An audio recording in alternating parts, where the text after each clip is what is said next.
जय माता दी दोस्तों, आप सभी का स्वागत है हमारे YouTube चैनल में।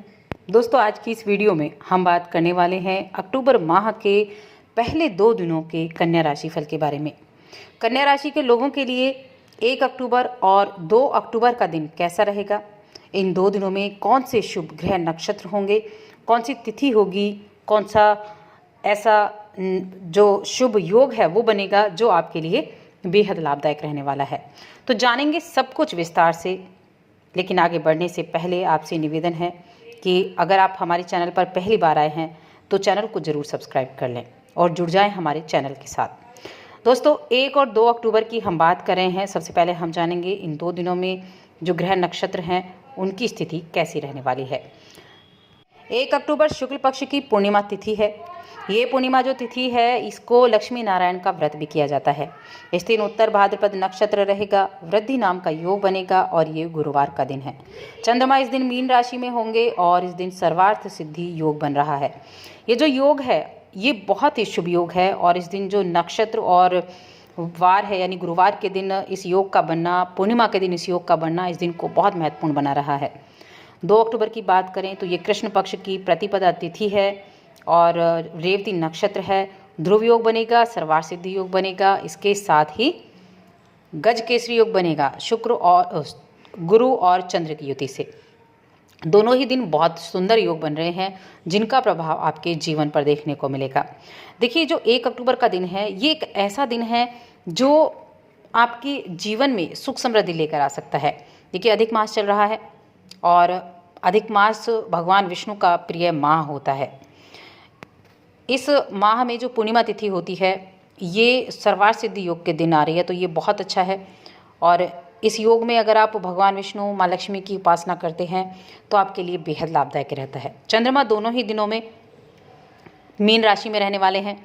कन्या राशि की हम बात कर रहे हैं। कन्या राशि के लोगों की चंद्रमा की स्थिति आपके 7वें भाव में होगी। 7वें भाव में चंद्रमा की ये स्थिति कई मायनों में आपके लिए विशेष होने वाली है, कई मायनों में आपके लिए बड़े अच्छे लाभ ये देने वाली है। 7वां भाव जो होता है साझेदारी का भाव होता है। 7वां भाव दाम्पत्य जीवन का भाव होता है और ऐसे में यहाँ गज केसरी योग का बनना बेहद लाभदायक है उन लोगों के लिए जो साझेदारी में बिजनेस करते हैं, साझेदारी में व्यापार करते हैं, उन लोगों के लिए ये समय काफ़ी अनुकूल रहेगा। इसके अलावा जो डेली इनकम जिनकी होती है ऐसे लोगों के लिए ये 2 दिन बहुत लाभदायक रहेंगे। दोनों ही दिन सर्वार्थ सिद्धि योग भी बन रहे हैं जो कि सभी कार्य को सिद्ध करने वाले होते हैं। तो इन तिथियों में यदि आप किसी कार्य की शुरुआत करते हैं, कोई नया कार्य करते हैं, उसमें आपको लाभ देखने को मिलेगा। या आप जिस काम से जुड़े हुए हैं उसमें आपको आगे बढ़ने के और भी कई मौके मिलेंगे, उसमें आप आगे बढ़ने के कई मौके मिलेंगे जिनमें आप आगे बढ़ भी पाएंगे। यानी आपकी मेहनत का प्रतिफल आपको ज़रूर देखने को मिलेगा। दाम्पत्य जीवन में थोड़ी सी सावधानी रखनी है, अपनी वाणी पर थोड़ा कंट्रोल रखना है, बाकी आपके लिए अच्छा रहेगा। प्रेम संबंध आपके लिए अच्छा रहेगा। आप में से कुछ लोगों को इन 2 दिनों में पदोन्नति देखने को मिल सकती है। फिलहाल आप देखिए अपने भविष्य को लेकर काफ़ी कुछ नया सोचेंगे, बहुत तरह की बातें सोचेंगे और इनमें से कुछ चीज़ें ऐसी होंगी जो आपके लिए बड़ी लाभदायक भी रहेंगे। इंसान जो सीखता है वो अपने अनुभव से सीखता है। अनुभव से जो उसको सीखने को मिलता है वो आपके बेहद काम आता है। तो काम को अलग अलग तरीके से करने का आपको मौका मिलेगा और आपको आगे सफलता भी निश्चित रूप से मिलेगी। विद्यार्थियों को ज़्यादा मेहनत करने की आवश्यकता है। विद्यार्थियों को ज़्यादा मेहनत इस दौरान करनी चाहिए। और अगर अभी आप एजुकेशन अभी आपने कंप्लीट की है, अपने करियर का आप चुनाव करने जा रहे हैं, तो आपको ज़्यादा सावधानी रखनी होगी। ज़मीन जायदाद की खरीद फरोख्त का काम आप करते हैं तो इन दिनों में आपके लिए बेहद लाभकारी योग बनेंगे जो आपके लिए सिद्ध होंगे। ज़मीन जायदाद से आपको लाभ मिलता हुआ दिखाई देगा। ज़मीन की कीमत आपको बढ़ती हुई दिख सकती है जिससे खुशी होगी और भविष्य में ये आपके लिए बढ़ती ही जाएगी। तो ये समय ज़मीन जायदाद के लिए अच्छा है।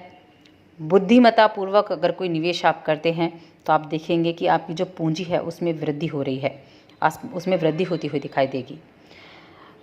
ये जो समय होगा, ये जो 2 दिन होंगे, गजकेसरी योग जो बन रहा है, इस दौरान आपका अगर पैसा किसी के पास उधार फंसा हुआ है तो उसे आप मांग सकते हैं, उसमें वो पैसा आपको वापस मिल सकता है।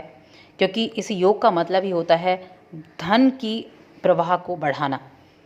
उधार पैसा वापस मिलेगा, कहीं पैसा फंसा हुआ था वो वापस मिलेगा, या आप सरकारी पैसा आपका कहीं फंसा हुआ था, उसके लिए आप ट्राई कर सकते हैं, वो वापस मिल सकता है। तो उनके लिए ये जो समय है ये काफ़ी अनुकूल बना हुआ है। 1 अक्टूबर का जो दिन है ये अपने आप में एक बड़ा ही खास दिन है, क्योंकि इस दिन लक्ष्मी नारायण व्रत किया जाता है और इस दिन ये पूर्णिमा तिथि भी है। तो ये जो व्रत होता है ये सांसारिक इच्छाओं की पूर्ति के लिए किया जाता है। इस दिन का आप लाभ ज़रूर उठाएं, बहुत ही शुभ है। अधिक मास में ये पूर्णिमा है और गुरुवार के दिन आई है, सर्वार्थ सिद्धि योग बना है। तो ऐसे में धन संपत्ति, सुख, वैभव की वृद्धि देखी जा सकती है आपके जीवन में। अगर आप अविवाहित हैं, विवाह योग्य हैं, तो आप इस व्रत को करें। अगर युवती हैं तो उनको अच्छे वर की प्राप्ति होगी, अगर आप युवक हैं तो अच्छे वधू की प्राप्ति होगी। ये एक ऐसा व्रत है जिसे करने से, धनवान बनने से कोई नहीं रोक सकता। तो इसीलिए इस व्रत को आप ज़रूर करें। अगर व्रत नहीं भी करते हैं तो पूरे विधि विधान के साथ पूजा पाठ करें, क्योंकि इस व्रत का जो फल होता है वो बहुत ही शीघ्र देखने को मिलता है। तो आप सुबह स्नान आदि करने के बाद घर की साफ़ सफाई करें। उसके बाद आप व्रत करते हैं तो व्रत करने का संकल्प लें, किस कामना से आप व्रत कर रहे हैं। आप धन की कामना करते हैं, नौकरी की कामना करते हैं, विवाह की कामना करते हैं, कामना की उससे भी आप इसको व्रत को कर सकते हैं। उसके बाद पूजा स्थान में पूर्व की तरफ मुँह करके बैठें और एक चौकी पर लाल या पीला कपड़ा बिछाएं।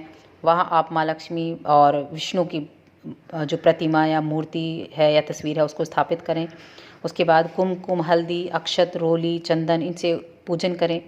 सुगंधित पुष्प अर्पित करें, पीले या लाल पुष्प आप अर्पित कर सकते हैं। अगर हो सके तो माँ लक्ष्मी को कमल का पुष्प ज़रूर इस दिन अर्पित करें। सुहाग की सामग्री भेंट करें और उनकी पसंदीदा मखाने की खीर बनाएं या फिर चावल की खीर बना सकते हैं नैवेद्य लगाने के लिए, भोग लगाने के लिए।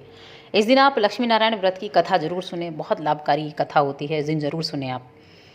और रात्रि में जो चंद्रमा निकलेगा उसका दर्शन करके पूजन करें। तो ये जो व्रत है ये आपके जीवन में कई तरह की खुशियाँ देगा। क्या खुशियाँ देगा?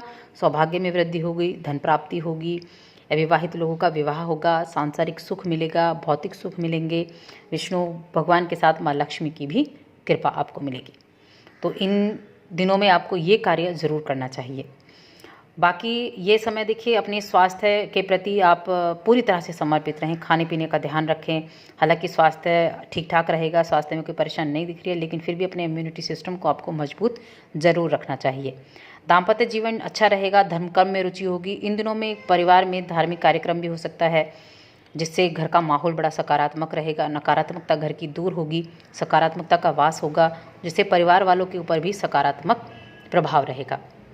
इसलिए ऐसे कामों को करते रहना चाहिए। तो दोस्तों, और अधिक ऐसी जानकारियों के लिए हमारे चैनल को सब्सक्राइब कर लें और इस वीडियो को ज़्यादा से ज़्यादा लाइक करें, शेयर करें।